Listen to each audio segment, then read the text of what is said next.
Hey everyone, thanks for joining me. Mindy Mandell here. So today I am going on with Plato's Sophist, and as always, I'm using the Loeb Classical Library.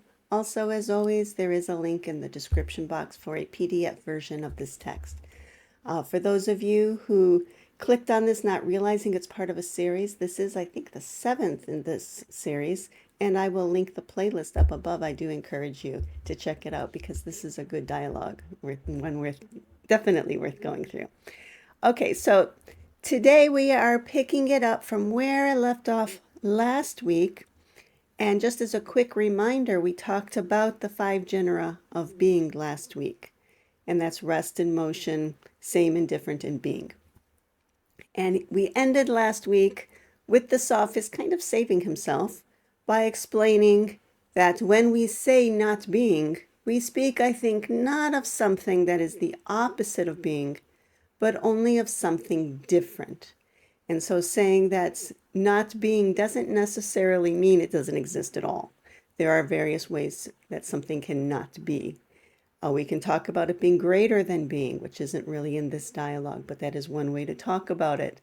The one itself, for example, is the cause, the first principle of existence, and therefore it is beyond being. It is technically not being. We can also talk about the realm of becoming, which is always in flux. And we've seen throughout this dialogue where he conflates the realm of the absolutes with the realm that is always in flux. And so that's another way to talk about not being. We also see sometimes where he's a little bit, where more of the sophist comes through, especially when he's talking about other absolute realities, as though they are not being because we call them by names such as motion and rest and same and different. We don't call them all being. However, they are, of course, absolute realities. And so that's a flaw in the argument and part of the sophistry. Okay, I'm going to pick it up here, though, where we left off.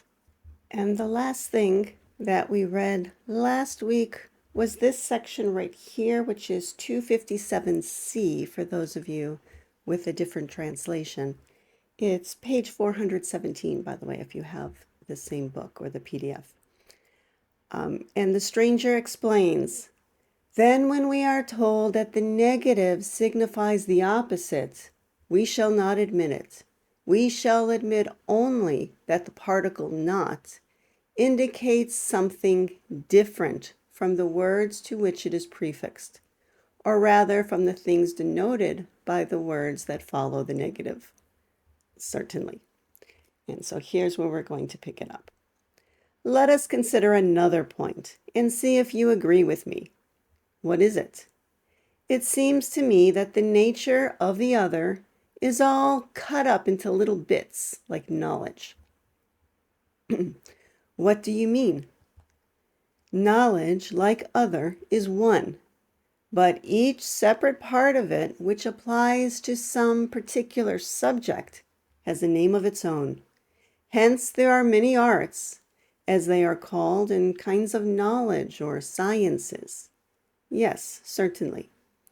And the same is true by their nature of the parts of the other, though it is also one concept.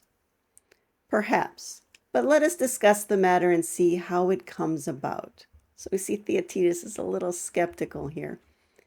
Is there a part of the other which is opposed to the beautiful? There is.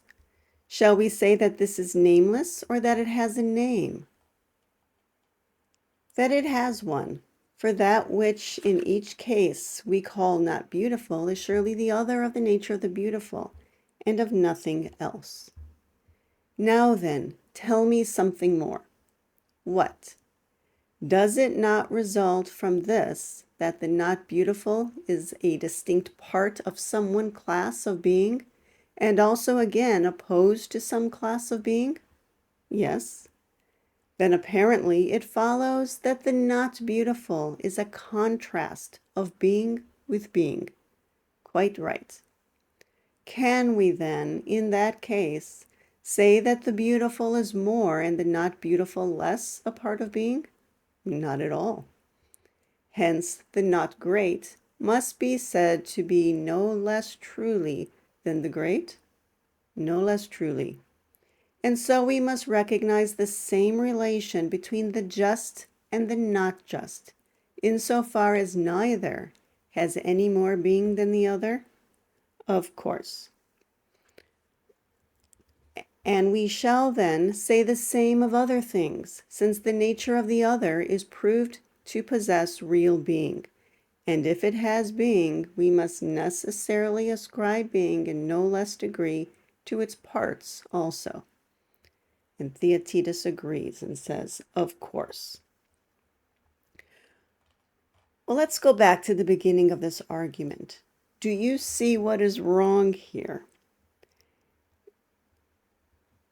The implication is that other can break up into parts, much like you can talk about different kinds of knowledge. You can talk about different kinds of other. But the question then becomes, does the absolute reality other change depending on its relations? Like, for example, when you apply it to the beautiful and you get the not beautiful, did other change? I think you would agree it did not.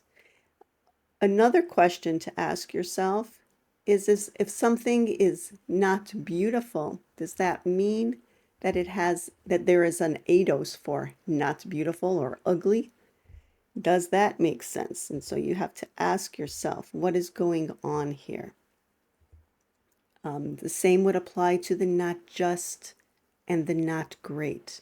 What does it mean for something to be not beautiful, not just, or not great? Is it in the realm of absolutes, or is it here in our physical world?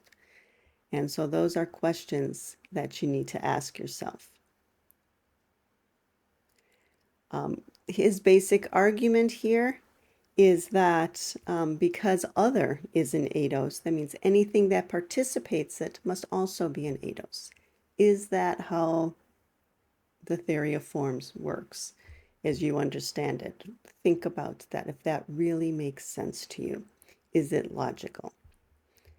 And are these really its parts? Okay, I'll pick it up from here. Let's read a little bit further. Yeah. Okay. Then as it seems, the opposition of the nature of a part of the other and of the nature of being, when they are opposed to one another, is no less truly existence than is being itself, if it is not wrong for me to say so. For it signifies not the opposite of being, but only the other of being, and nothing more. That is perfectly clear. Then what shall we call this? Evidently, this is precisely not being, of which we were looking for because of the Sophist. And is this, as you were saying, as fully endowed with being as anything else? And shall we henceforth say with confidence that not being has an assured existence and a nature of its own? Just as we found that the great was great and the beautiful was beautiful, the not great was also not great, and the not beautiful was not beautiful.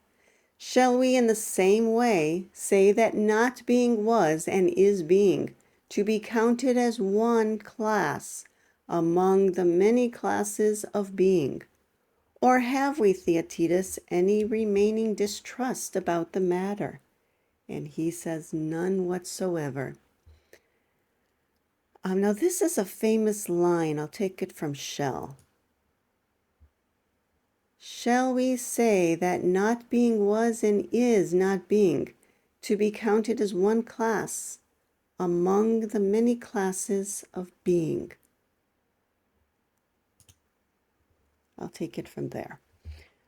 So this is a famous line, and it's often used just on face value, which I find very curious. But you can ask yourself, okay, what is this class?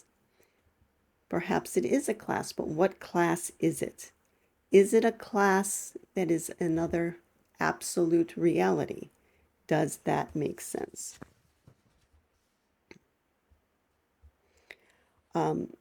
Okay, from here, he's going to go on to bring Parmenides back into the discussion. And so I want to just remind you, for those of you who are fairly new to Platonism, you may not yet be familiar with the dialogue Parmenides, so I want to just remind you who this philosopher is.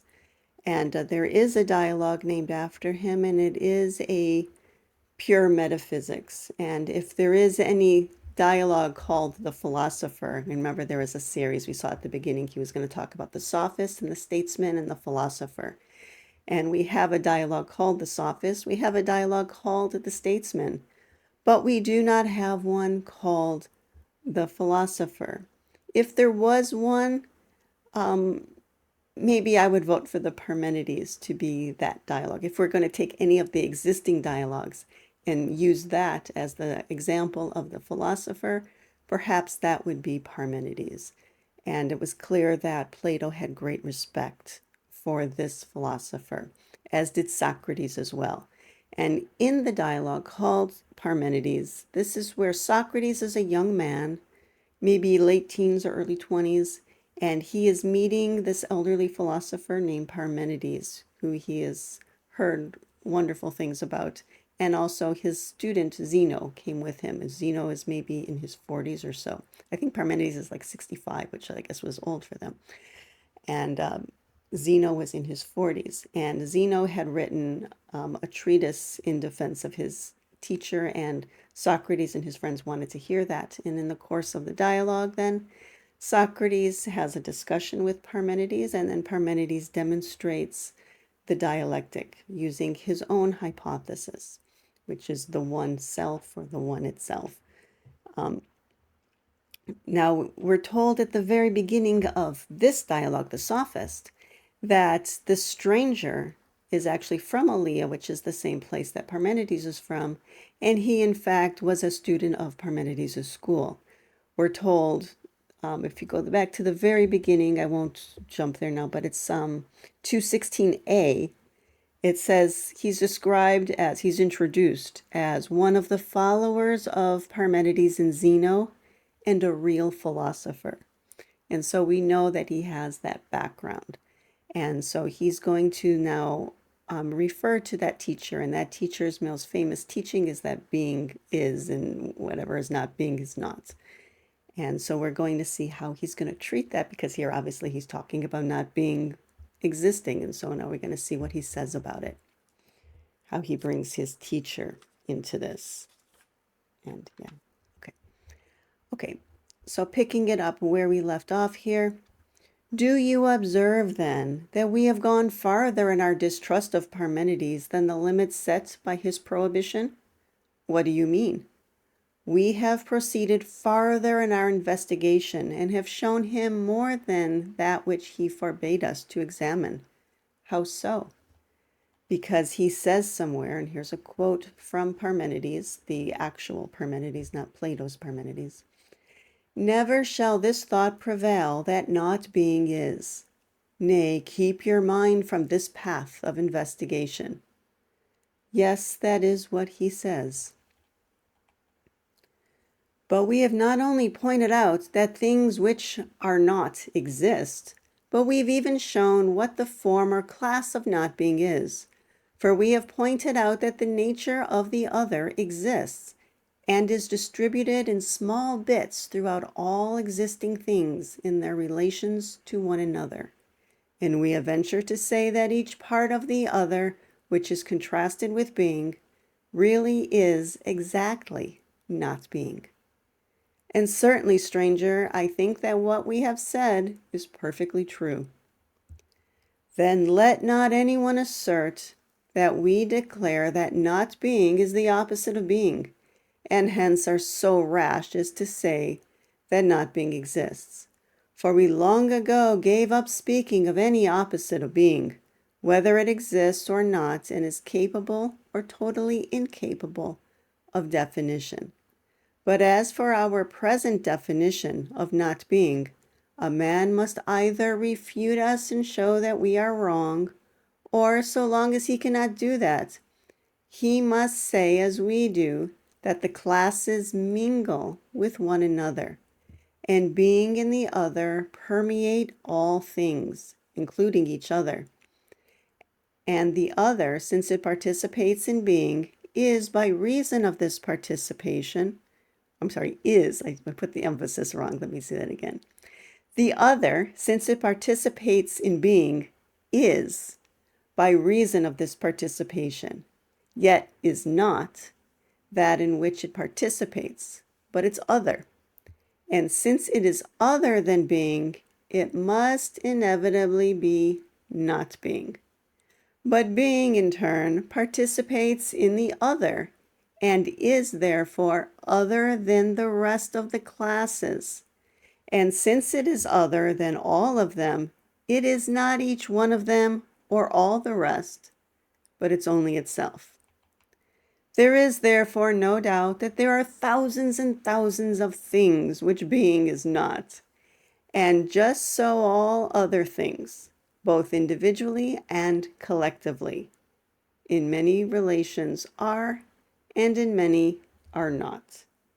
And he says that that is true. Okay, let's take a look at what we're looking at here. Now, again, I think that if you've been picking out the errors as we go along, I think this is not so tricky to see what is wrong here, why he would conclude that what he has said somehow disagrees with Parmenides. Parmenides concluded that the realm of becoming is not ontos. And there's really nothing, the stranger has said things that could lead you to say that that is not true. But I think we see that there really is nothing that we've seen here that would convince us that this is not the case. There's nothing here that disproves this. When he says not being is, there are different senses in which he uses this. And when he's using ontos, we have to think that he's talking about another absolute reality other than the one we call being. But they are still absolute realities. And so, yeah, he didn't really prove anything wrong there. At least we're not ready to throw Parmenides out the window. Now, where was this? They mingle. Here we go. The classes mingle with one another. And so we saw that with same and other and rest and motion, right? And we saw they were all mingling with one another, the five genera being. And in fact, in the highest experience, you'll be able to recognize afterwards many different, you can pick out justice and beauty in many different absolute realities, truth, and so on. And you can see they all mingle with one another, and yet each is just perfectly what it is. They must inevitably be not being, he says. Where's that line?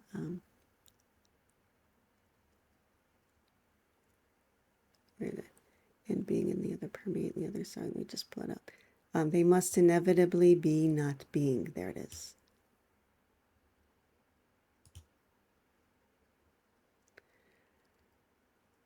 Again, we have to question what exactly this means.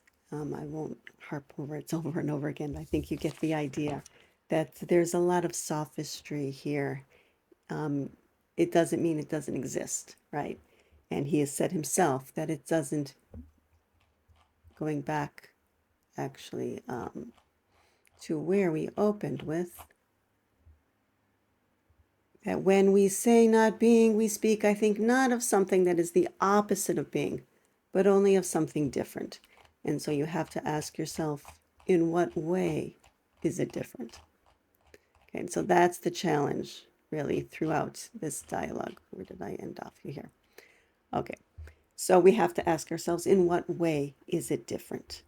Okay, and that's the trick there. Okay. Going on now, we have a new topic. If any man has doubts about these oppositions, he must make investigations and advance better doctrines than these of ours. Or if he finds pleasure in dragging words about and applying them to different things at different times, with the notion that he has invented something difficult to explain. Our present argument asserts that he has taken up seriously matters which are not worth serious attention, for this process is neither clever nor difficult, whereas here now is something both difficult and beautiful. What is it? So before we go on to what he now sees as difficult and beautiful, we should pause and just take a look at what he's doing here. If he finds pleasure in dragging words about and applying them to different things at different times with the notion he's invented something difficult to explain, well, hold on. Isn't that what the sophist, or actually what the stranger, sorry, he's called the stranger throughout, who's functioning as a sophist, what our stranger here has been doing throughout this entire dialogue? So I think it's a little bit tongue-in-cheek here that he would say this. And he's going to go on do it a little bit more even. What I've spoken of before. Oh, yes, so the difficult and beautiful thing. What is it? What I have spoken of before. The ability to let those quibbles go as of no account, and to follow and refute in detail the arguments of a man who says that other is in a sense the same, or that the same is other, and to do this from that point of view and with regard for those relations which he supposes for either of these conditions. But to show that in some sort of fashion the same is the other and the other the same, and the great small and the like unlike, and to take pleasure in thus always bringing forward opposites in the argument. All that is no true refutation, but is plainly the newborn offspring of some brain that has just begun to lay hold upon the problem of realities. Exactly so. For certainly, my friend, the attempt to separate everything from everything else is not only not in good taste, but also shows that a man is utterly uncultivated and unphilosophical. Why so? The complete separation of each thing from all is the utterly final obliteration of all discourse. For our power of discourse is derived from the interweaving of the classes or ideas with one another. True. Okay, I really like this line here. It is plainly the newborn offspring of some brain that has just begun to lay hold upon the problem of realities. I really think that one of the goals that Plato had in writing this, and this is just my speculation, but I think one of the goals of this dialogue is to challenge us to take these arguments of the strangers and say, okay, you know what, I like some of the conclusions, but I don't like some others. I see flaws throughout this argument. There's clearly a lot of sophistry going on here. What are better arguments? And so I think this is a challenge to us to take this on as homework. What he says down here, though, when you want to separate everything from everything else, that makes you unphilosophical. It would be the obliteration of all discourse. And discourse here, I believe, is logos. Yes, it's logos. And so it's the obliteration of all logos. And the power of the logos is derived from the interweaving of the classes or ideas with one another. This actually is very much similar to advice that Parmenides gives to Socrates in the dialogue Parmenides. And so there is another reason why I think this is a challenge to us, because this seems to be something that Plato did indeed agree with, and he shows this in the other dialogue where it is used in a more rational way. So we do want to see how the eidos interweave with one another. It's not necessarily the way being described here, but we do want to see how they do interweave with one another.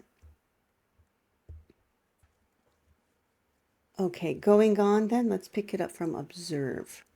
Observe then that we have now been just in time in carrying our point against the supporters of such doctrine, and in forcing them to admit that one thing mingles with another.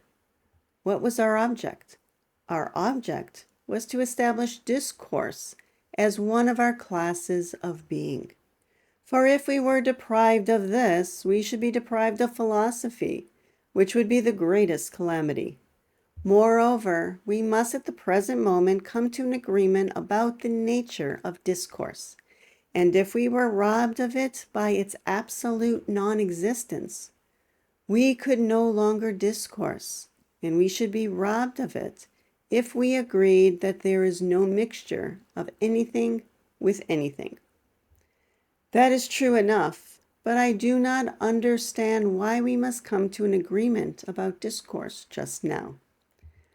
Perhaps the easiest way for you to understand is by following this line of argument. What line? We found that not being was one of the classes of being, permeating all being. Yes. So the next thing is to inquire whether it mingles with opinion and speech. Why? If it does not mingle with them, the necessary result is that all things are true. But if it does, then false opinion and false discourse come into being. For to think or say what is not, that is, I suppose, falsehood arising in mind or in words. So it is. But if falsehood exists, then deceit exists. Yes. And if deceit exists, all things must be henceforth full of images and likenesses and fancies. Of course. Let me pause here for a moment. Coming back to this paragraph here on the previous page, this is 260A. We want to establish discourse as one of our classes of being. Discourse here is logos, and so that really raises then this paragraph, that logos is a class of being. The logos truly is what he's telling us here. And if we were deprived of the logos, we would be deprived of philosophy. We'd be deprived of all discussion, actually. And this, again, very much in line with the dialogue Parmenides.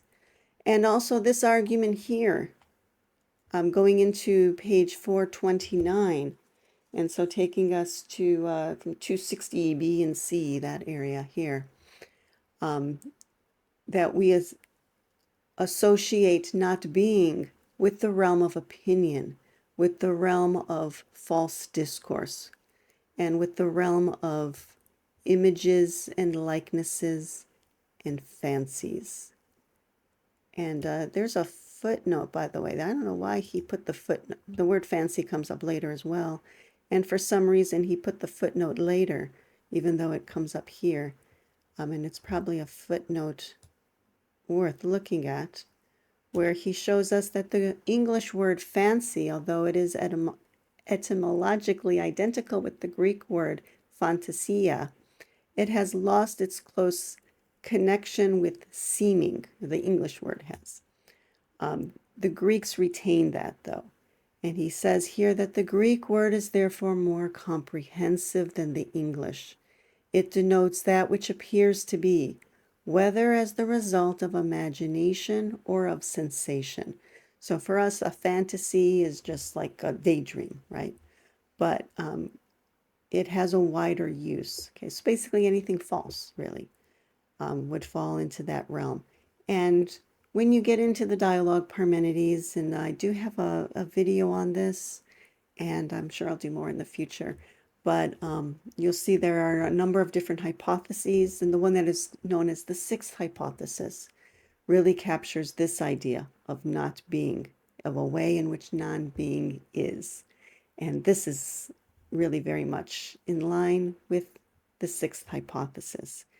And so we see here that he's weaving in something that is a little more substantive, let's say, than some of the other arguments, right, that he has made. But again, you have to see in what way then it holds. Okay, let's get a little bit into this argument here. Okay, we'll see where he's going to take it. So, but we said that the sophist had taken refuge in this region and had absolutely denied the existence of falsehood, for he said that not being could be neither conceived nor uttered, since not being did not in any way participate in being. Yes, so it was. But remember, even though it doesn't participate in being itself, or we wouldn't say that being itself is not an ontos, we can talk about not being in the sense of the realm of becoming, which would be the realm of images, likenesses, and fancies. But now not being has been found to partake of being, and so perhaps he would no longer keep up the fight in this direction. But he might say that some ideas partake of not being and some do not, and that speech and opinion are among those which do not. And he would therefore again contend that the image-making and fantastic art in which we placed him has absolutely no existence, since opinion and speech have no participation in not being. For falsehood cannot possibly exist unless such participation takes place. For this reason, we must first inquire into the nature of speech and opinion and fancy, and there's the footnote, in order that when they are made clear, we may perceive that they participate in not being, and when we have perceived that, may prove the existence of falsehood.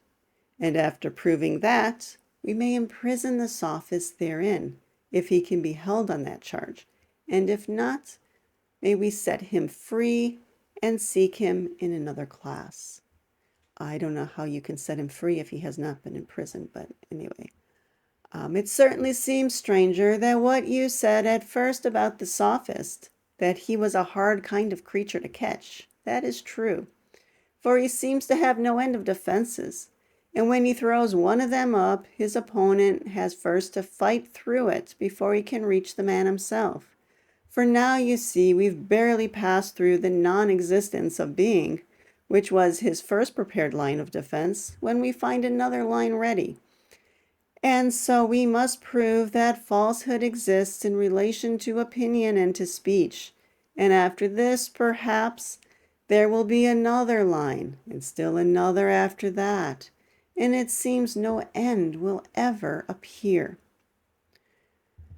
No one should be discouraged, Theaetetus, who can make constant progress, even though it be slow.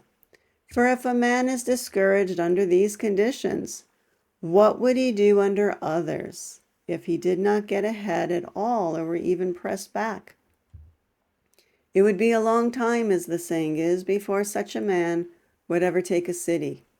But now, my friends, since we have passed the line you speak of, the main defenses would surely be in our hands, and the rest will now be smaller and easier to take. Good. First, then, let us take up speech and opinion, as I said just now, in order to come to a clearer understanding whether non-being touches them, or they are both entirely true, and neither is ever false. And he says, very well. Yeah, I'm going to pause here for a moment and come back to page 429.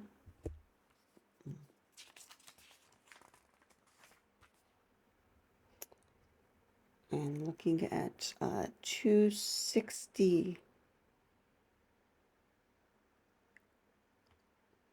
Oh, no, 260E. Yeah, sorry. Where he says here,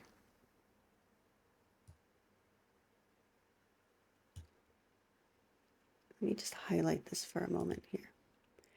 Okay, by the way, first he talked about the image making and fantastic art. That was referenced to earlier in the dialogue where he broke image making into I think likeness art or likeness making art and fantastic art, which doesn't fit the likeness. But here he says, let me go back a little here. He might say that some ideas partake of not being and some do not, and that speech and opinion are among those which do not. and he would therefore again contend that the image-making and fantastic art in which we placed him has absolutely no existence, since opinion and speech have no participation in not being. And so the question then is, do opinion and speech need to participate in not being? And if they did, what would that look like? That also, by the way, would take you back to the sixth hypothesis. And so I think Plato is raising those questions here. Okay. Then on page 431 here, so looking at around 261 AB going into C, he has some advice here. So we see that Theaetetus is getting a little frazzled here, getting a little discouraged, and he tells him you shouldn't be discouraged. Excuse me. Well, hiccups there. Hold on a second. He tells him don't be discouraged even if you get hiccups, because as long as you're making progress, even if it's slow, constant progress, even if it be slow, because at least you're moving along. Just keep going. Sometimes you'll even find yourself feeling like you're going backwards or you're not hitting anything, but just keep going and eventually you will. And so very good advice for us that we need to be a little more courageous. So there we're going to hit difficulties along the way, but stay courageous because the answers are there for you. They're actually already within you. You just need to uncover them, remember them. Okay, so next he's going to take up speech and opinion. So that's where we're going from here.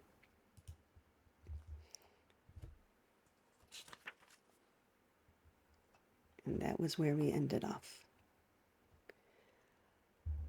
Okay, then let us now investigate names, just as we spoke a while ago about ideas and letters.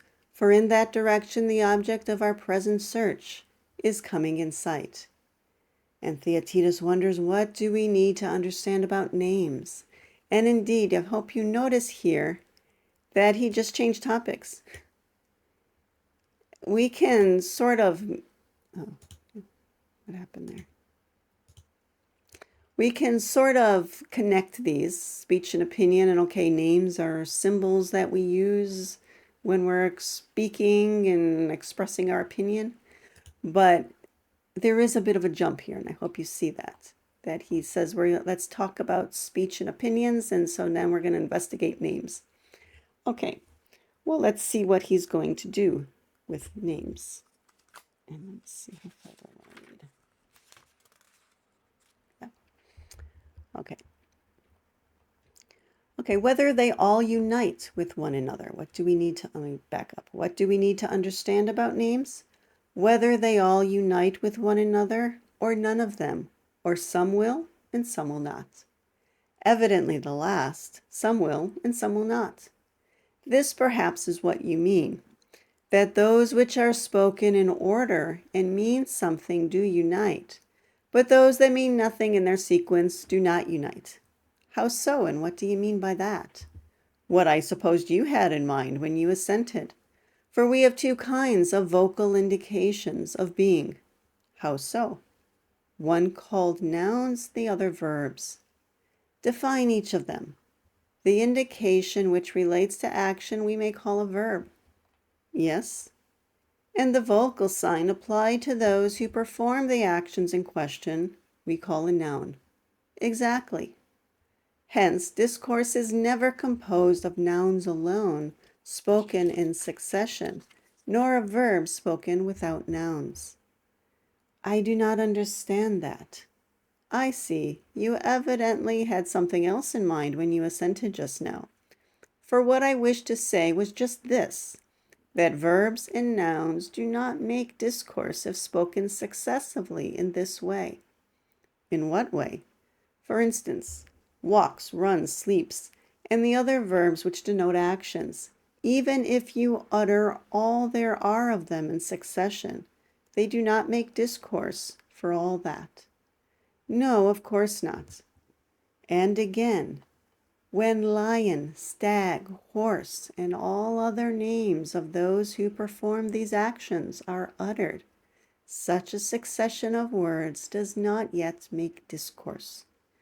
For in neither case do the words uttered indicate action or inaction or existence or anything that exists or does not exist until the verbs are mingled with the nouns. Then the words fit, and their first combination is a sentence about the first and shortest form of discourse. What do you mean by that? When one says a man learns, you agree that this is the best and first of sentences, do you not? Yes. For when he says that, he makes a statement about that which is or is becoming or has become or is to be. He does not merely give names, but he reaches a conclusion by combining verbs with nouns. That is why we say that he discourses and does not merely give names, and therefore we gave to this combination the name of discourse or logos. That was right. So then, just as of things, let me do that again. So then, just as of things, some fit each other and some do not. So too, some vocal signs do not fit, but some of them do fit and form discourse. Certainly. Let me pause there. Throughout this, he keeps using phrases like vocal signs or indications. Where was that? Oh, yeah, the top here is another one, vocal sign again.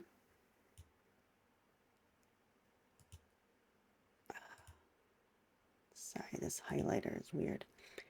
I forget where it was, but he also used vocal indication. Oh, yeah, here it is in the previous page. Vocal indications. So here he's saying here that words then are symbols of the beings of, or the symbols of beings. And I think that we can agree that that words are symbols, but they can also be symbols not only of the absolute realities, but also we can be talking about things in this realm of becoming. And so you have to be careful how you're using this symbolism.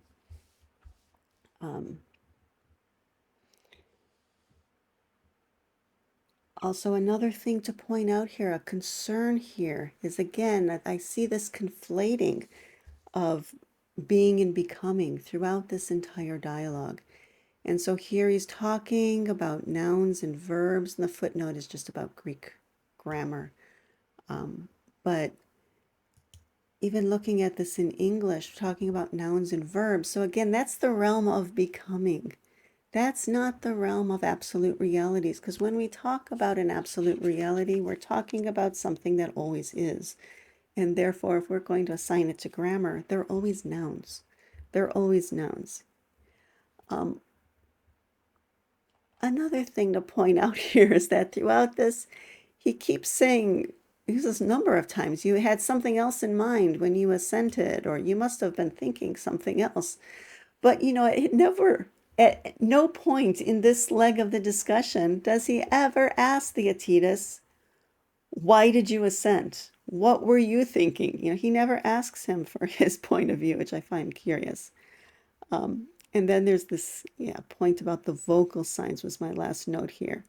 And so, yes, we want to keep all of this in mind as we go on. I'm going to stop here and we can pick it up next week and see how he continues this discussion. And then we'll take us to the end of the dialogue. And so that'll be 2 months of the Sophist. And I hope that you're finding this very helpful. And I want you to think about the things that were set up here, because this is the setup that's going to take us into the last leg of this argument here, and see if you can recognize the fatal flaw in this argument. And I think that we've already seen quite a bit that points to it. So if you have any questions, if there's anything you want to add to the conversation, please put that in the comment section below. If you have a comment about something other than the dialogue, there is a link in the description box for an email account. And so please send me an email for something unrelated to the Sophist. But as always, I thank you for watching. I encourage you to keep thinking about this, thinking about philosophy, every aspect of philosophy. It's something beautiful for our souls. And hope you'll join me next time. Thank you very much.